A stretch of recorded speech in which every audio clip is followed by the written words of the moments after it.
Okay. Right now, my my brother and his fiance are coming. They'll be here in a couple hours. Um, so yeah, I'm scared. Like I'm nervous about how that's gonna to work out. How I'm gonna be. Um, I've tried to make the place as clean and organized as possible.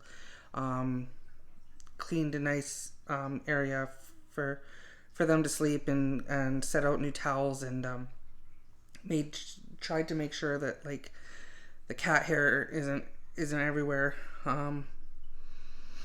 And gonna make a nice meal hopefully, and then I'm nervous about everything else, like the conversations and stuff like that. But anyway, the reason why I wanted to come on is because like I was watching a video or two of mine, and it just kind of I got a little bit more clarity on um, kind of where I'm at and what's going on for me.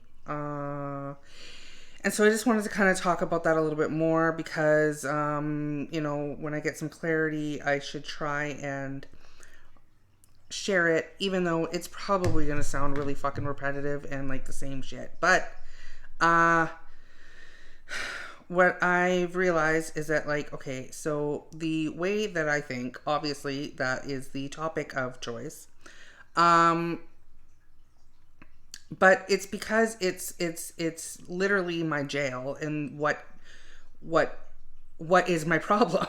It's my problem. That's my problem. Is my the way that my brain works against me, and in disguise of it being for me. So what I realize is, like what I've already said this whole time, that you know that my mind works in lists and to-dos and what's the next thing. So the thing is, like, I've always kind of thought like that. It's progressed and like kind of gone like up and down and stuff, but it's always been about what's the next thing that I need to do. What is the next thing that needs to happen in order to be safe, secure, and kind of well-rounded. So I really, really struggled in my early adulthood to try and figure out what the fuck was what's the point? What's the point? What am I trying? What do I need to do? What is going to happen in order for me to, like, what can I do to stay alive? What's my purpose? And I knew that I wanted to be a mom, and that I needed to be. That's the only thing that I could do in order for me to have a purpose and a way to stay alive, and someone to give all the good things about me to, because it would be needed and wanted.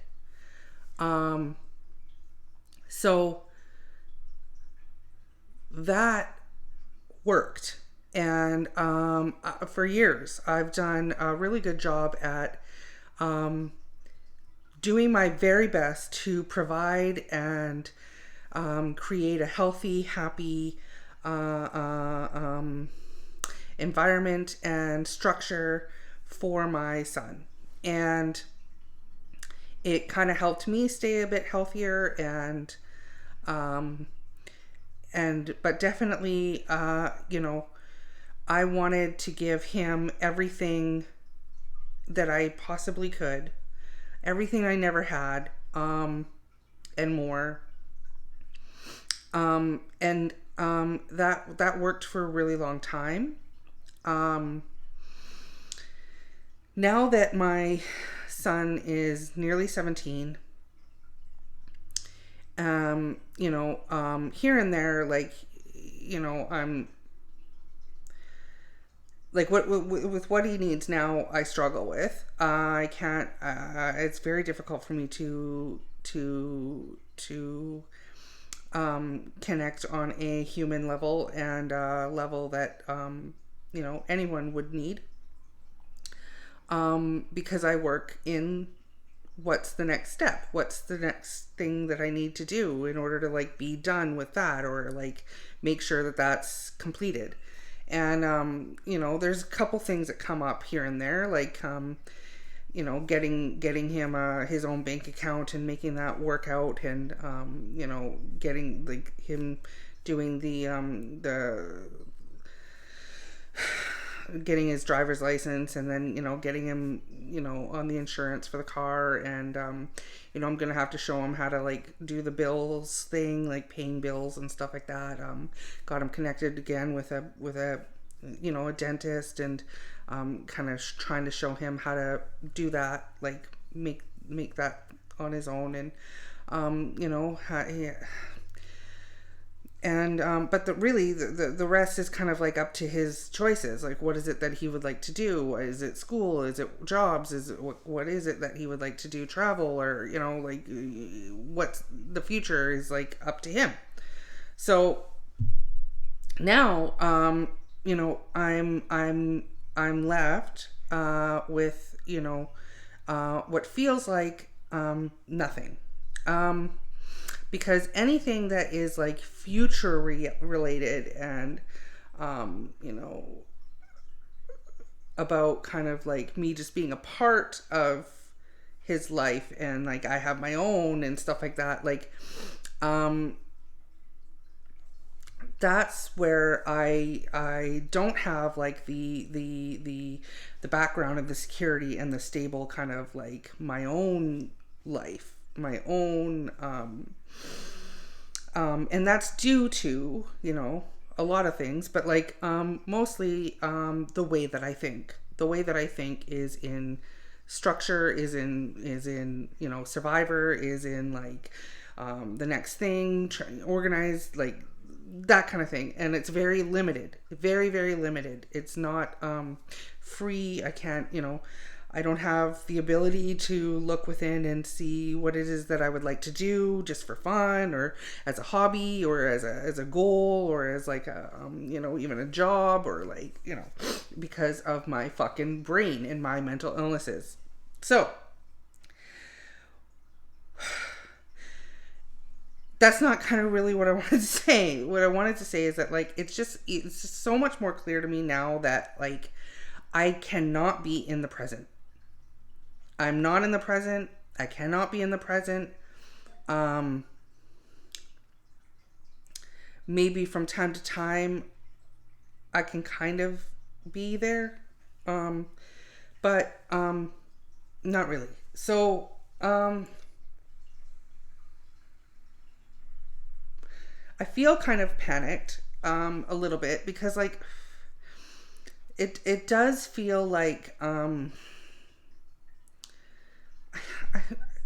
I know I have the same video over and over again to varying degrees, with just a little bit different, but it's all the same. But this feels like if I can't figure it out, I'm gonna fucking die by choice, like if I can't figure out how to live in the present a little bit,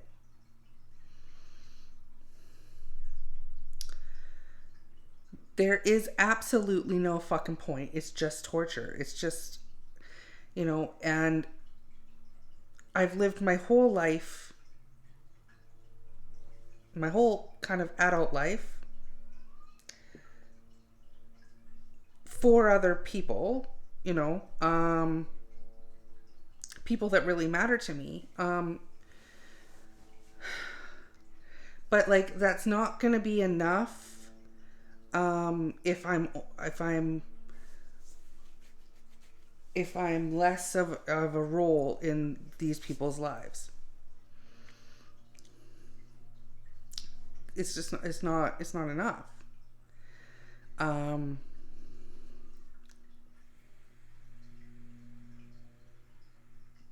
and it's very important that I'm less of a role in my son's life, even my husband, right? Like, because I don't have much to offer anymore, like, or anything really. In regards to like what's best for them. I mean, I'm not being hard on myself. I'm just saying, like, naturally in someone's life, you grow up and you get your own things and your own, yeah. So I'm not saying, like, I'm not trashing myself. I'm just being real. And so I guess, like, I wanted to do that for my kid because I think that's what mothers do. I think that's what you're supposed to do. That's what I wanted and needed when I grew up. But because I never had that, so I was able to, like, figure out how to give that to my kid to a degree, to the only degree I know how. Like, I don't know how to do any better. So now, like I'm back to, like, not having any of that for me, and I never learned how to do that for myself. I don't know if I'm talking in fucking metaphors or if it's making sense, but the problem really comes down to the way that I think. It just gets in my way. Like, it's just, there's no possibility for me to be able to live if I continue to think the way I think.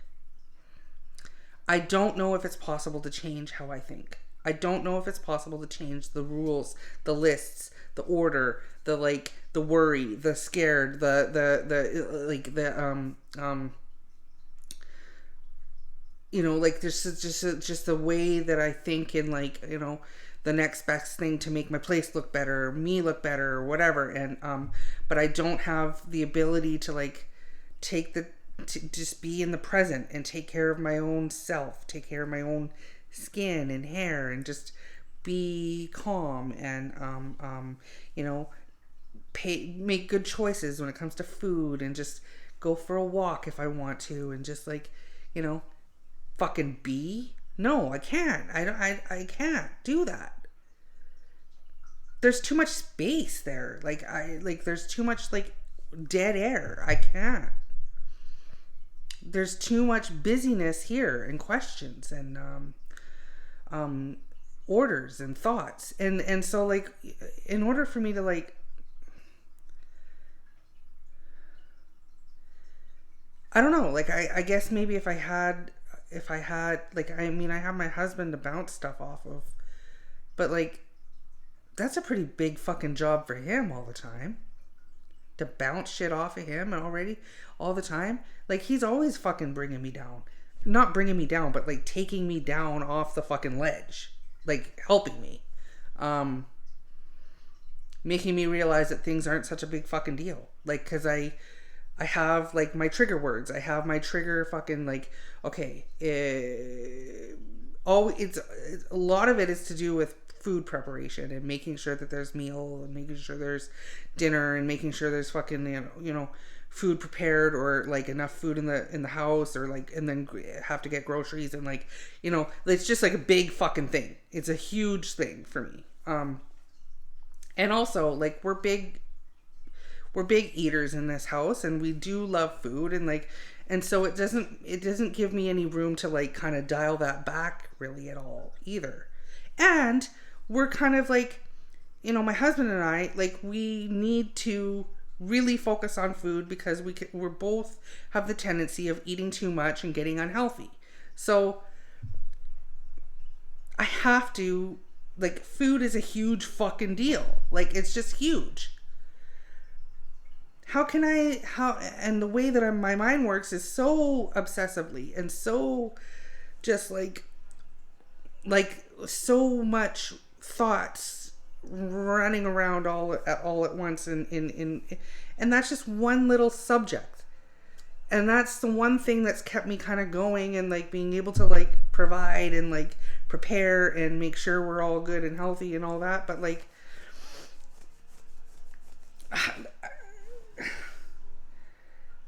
can't just be about that. Like, I can't just live my life like that still anymore. If my mind wasn't as rampant as it is, and as worrisome and like obsessive and like whatever, it wouldn't be as big of a deal. But like, it is like that.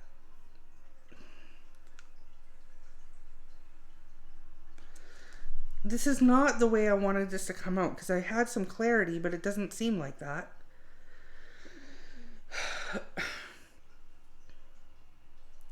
Anyway, my brother is coming, and his fiance, and they're gonna stay the night. They're gonna be here kind of around 4-ish. So I'll I'll prepare a meal or whatever, and then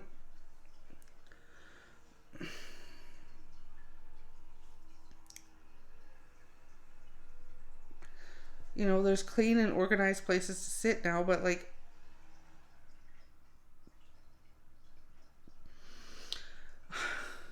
I keep running around conversations in my head, but all the conversations are about me telling him my history.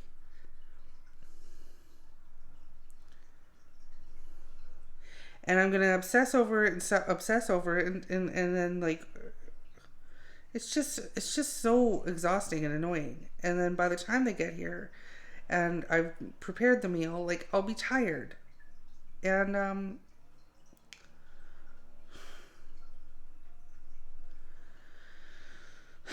like, this is supposed to be like a bonding time. Like, so I just don't, like, I'm not sure what time they're leaving tomorrow. But because of this med, I have insomnia. Ow. Not insomnia, but like, it's hard for me to fall asleep early. I'm falling asleep, because like, okay, at like 3 or 4 in the morning, and then and then when I do sleep, it's fairly solid, I guess. So I'm getting up at like 11. When they probably are being up at a normal time, 7, 8, even 9 if they sleep in. I don't know. And then they'll probably leave around after lunch or something like that. And so what do I do for lunch? I don't know. See, it's always about fucking food. It's always about, wanting to make sure that like I provide with and they drink coffee, so like we can make coffee. And I guess that's probably what people do when they're having people and they're having company, that they think about the food and stuff. But like, that's it. Then I don't have anything left. Like, I don't have anything else.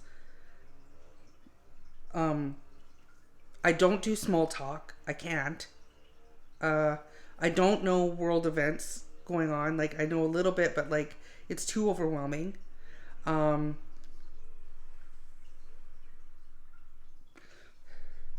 All I know right now is what I'm going through and how I'm struggling to stay alive, and how I'm struggling to like try and figure myself out and get honest. And I do know that I want my brother in my life. I do know that I don't know him very well.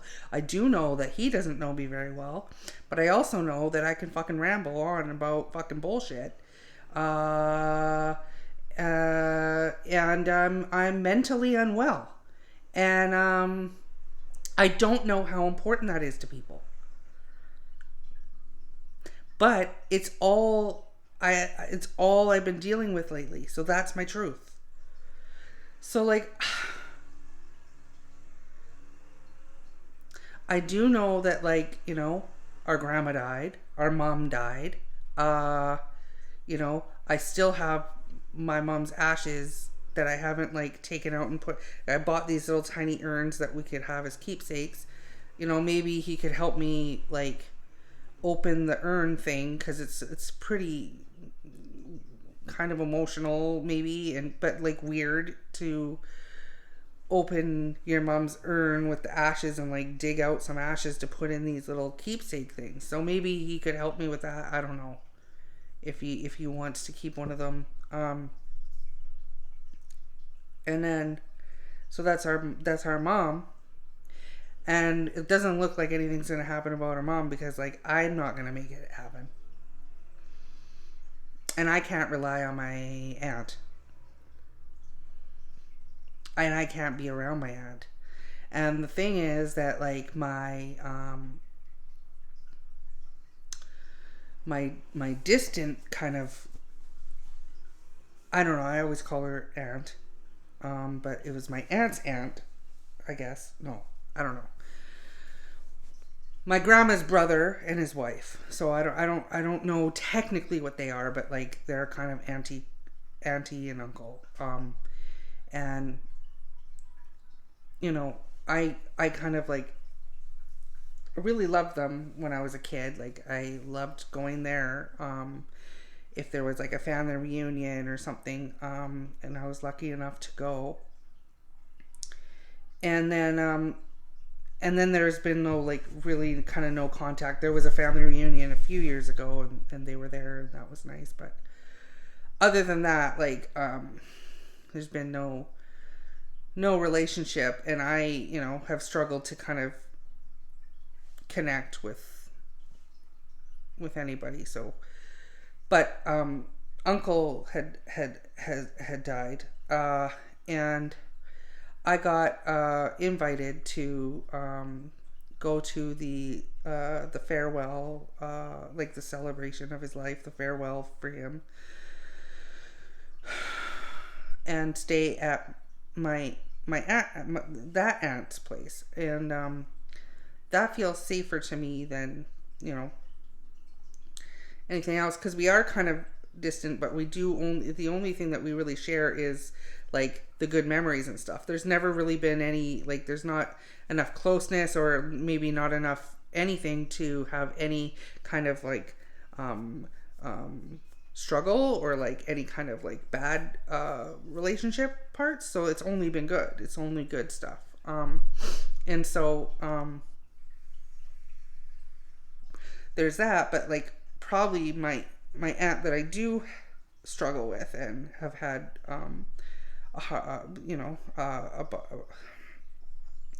can't be around because it's toxic, and to be honest, it's I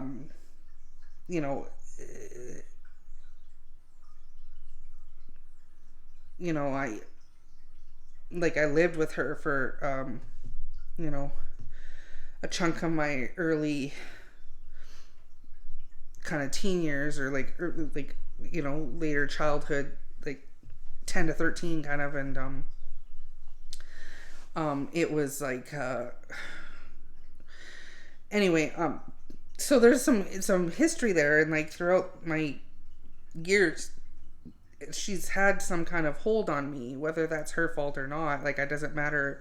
What matters is that like I have to stay distant and not talk to her. So anyway, from what I understand is that like she wants to have some kind of celebration or some kind of like thing for my grandmother the next day after the uncle's farewell. But I've only heard that through, maybe like last year when she kind of brought it up as an idea, kind of, and now my auntie that I'm going to be going to, in June and staying at for the uncle's farewell, had said that was still something that she was talking about doing. So for my grandma. So I'm not sure what to do with that, and my brother's coming today, and he had mentioned that like we can talk about kind of what we can do, or how we feel about kind of what to do about grandma's passing and stuff like that, and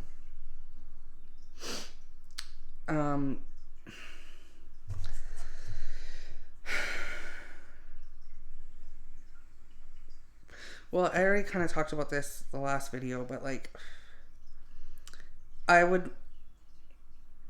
I would be happy to just kind of not do anything about it.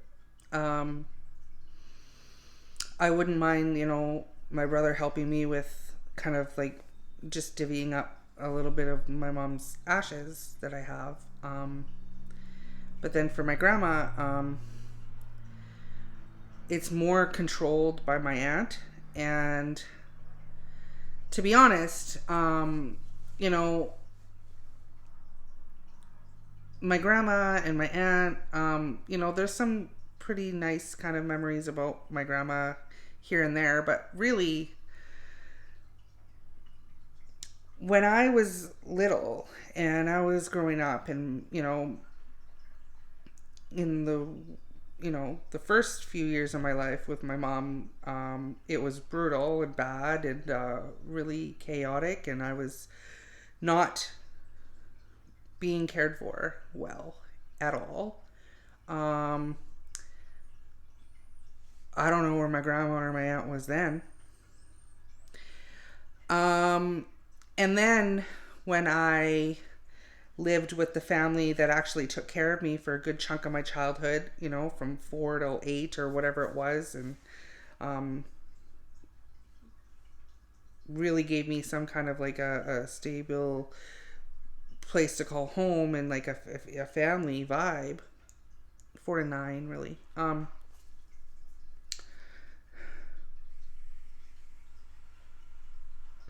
My grandma would periodically come and take me, like she lived in, an hour away, and she would come and take me, once in a while, maybe twice a year or something like that, to stay with her. And I remember that time being nice. Like we would, blow bubbles or watch a movie or, and then she'd take me back and then that was kind of, so that's my best memory of like that. And then, but there was like no kind of money given to the family that I was staying at. There was no kind of, I think my aunt visited once, and then, but she would send a package, like a pretty cool package around my birthday. And so like, I always thought that she was the super cool aunt, and I just was like so mesmerized by her. She was beautiful and life, like just full of life, and very artistic, and I just really looked up to her. And then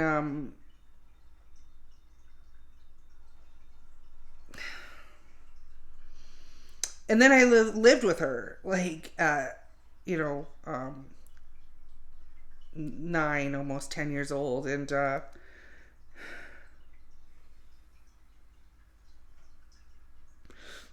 And it wasn't about me. For a little girl that was like, had lots of questions already and all that. And it wasn't about me. It was, and my grandmother and my aunt both kind of fought for my aunt to have me and take care of me, and really put up a fight for that. But it was from my grandma and from my aunt. It was not about me. It was about my aunt. And my grandma was fighting for my aunt, and my aunt was fighting for my aunt, but it wasn't about me. And then from that time, lots of questions about who I was as this kind of fat, ugly little girl that didn't, that wasn't like my aunt, that wasn't, that, and I couldn't have my own feelings. I knew they weren't welcome. So I lied a lot, and they weren't bad lies. They were lies to make sure that my feelings weren't in the way of what my aunt needed. And that's just the truth for me. That's just my truth. So that's really when it started to really become obvious that I was there to please the other, like to make the other adults feel better, or to, I had jobs, and I could never do the jobs very well. I was disappointment, and disgusting and ugly and gross and fat, and then I wasn't wanted. I wasn't enough to keep around, so I went to the neighbors. My aunt gave me to the neighbors. And there's been kind of back and forth throughout the years of like, I've never forgiven her for that, or forgotten about that. And, you know, I've done a lot of work and have decided to like forgive and stuff. But the thing is, throughout the years, that's still that behavior and that way of being all about like what's best for her and what she needs and what's going on for her is what's important. The forgiveness for her and like the leeway for her, because she, you know, didn't have a great upbringing either, has always been the forefront, has always been the issue. And I've always had to try and please and try and do whatever I could to make her feel better, because I was holding on to grudges or whatever it was, like, you know, using my story against me. So throughout the years of my adulthood, I tried to be the bigger person. I've tried to like go away a little bit and come in a little bit. I've tried to help.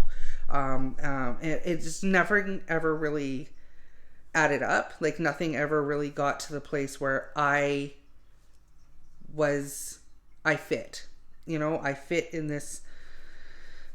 I never fit in that role. I never fit in that family. I was an outsider. I was a disappointment. I was not good enough. I was not able to help properly. And so it was kind of like, I need to stop making that my mission.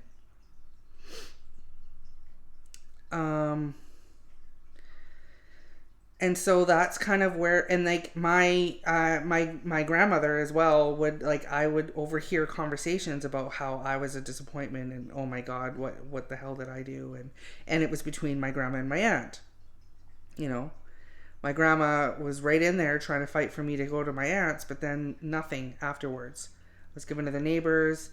You know, they made me a ward of the government, and, I was a kid, so I did nothing wrong. But, like, it was made like I was, like, not enough. So, that's my relationship with my grandma and my aunt. So, with my brother coming and him thinking that I think he thinks that I had, like, this super close relationship with my aunt and my grandma, and that, like, I was always in the inn, and he was just kind of someone we visited here and there. Like, I felt like he had it better because he had, you know, maybe not the greatest parents, but at least it was stable. At least it was like one set of parents. And, you know, I've not heard how that had been for him, so I can't say if it was good or not. But that's kind of when I was growing up, what I thought is that he was picked by his own dad, and he got to stay with his own dad for his whole growing up. And I was picked and tossed and fucking thrown and, you know, made a ward of the government, stayed with some neighbors until that didn't work out. And then, you know, into foster care and running away and trying to kill myself. And all the while, my aunt and my grandma stayed away and didn't try to intervene, didn't try and help, didn't try and, you know, correct anything or apologize or anything like that. Didn't. And then only reprimanded me for my choices as I was beginning to be an adult, and shamed me. So that's my relationship with my aunt and my grandmother. So I don't feel like I need to do something special or different than anybody else to represent my grandma or my mom. Not as a way of like sticking it to them, not as a way of like, you know, being opposite of anything or whatever, but just as a way of survival, just as a way of keeping myself happy and safe. I have no problem coming. Like, I feel honored to be invited to my uncle's and like my aunt's, my uncle's farewell from my aunt, my other aunt that's like more distant, but because there's no like expectation, there's no shame, there's no kind of heavy-handed like weirdness on that side. But the other side, I will never do the right thing. I will never be enough. I will always be a martyr, a victim, ugly, disgusting, like just a tool in their toolbox. And I don't want that anymore. Even though my grandma's gone, I can hold on to those good memories, but I don't owe anybody anything. And I don't need to do anything to feel like I am right by God or right by, you know what I mean? Like, I don't even believe any of that stuff. So I guess that's kind of what to say to my brother. Is that my relationship with my aunt and my grandma are actually like opposite of close and good. And I'm still struggling because of what those relationships were to me or did to me.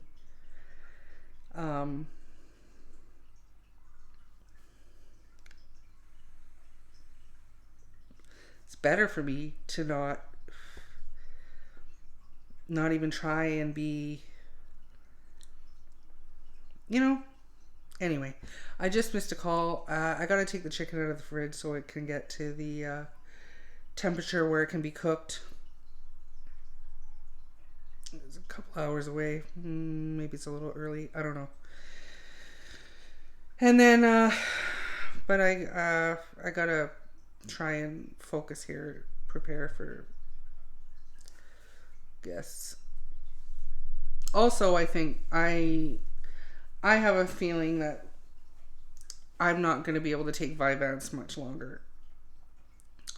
I don't want it to be taken away because I really, like, I've been able to organize my house better. I've been able to, like, do a couple things. But the other side is way worse. Like, I'm waking up suicidal. It doesn't last long because I can take the med and then it's gone. And I've been waking up with this huge block. Like, this way worse brain block. And, like, it's going into my ear. And my ear tinnitus is, like, feels more noticeable or worse or whatever. And it's almost like painful now in there. But so I don't think that speed or whatever this fucking Vyvanse is appropriate for me. But I'm nervous about taking it away because who wants to just live with everything I have, plus not being able to keep my place organized and, like, you know, a little bit of speed in my fucking life is kind of nice. But the side effects, and when it's not working, it's too detrimental, I think. I don't know. We'll see. I have a follow-up with my doctor soon, so we'll see. Anyway, I gotta go. Maybe this is too much information. This is too personal to put up. Like, I normally talk mostly about me, not my, like, not specific people in my life and my relationship to them, but maybe I need to. I don't know. Until I have another video again. I'm sure I'll do another one shortly after they leave. So, love you, bye.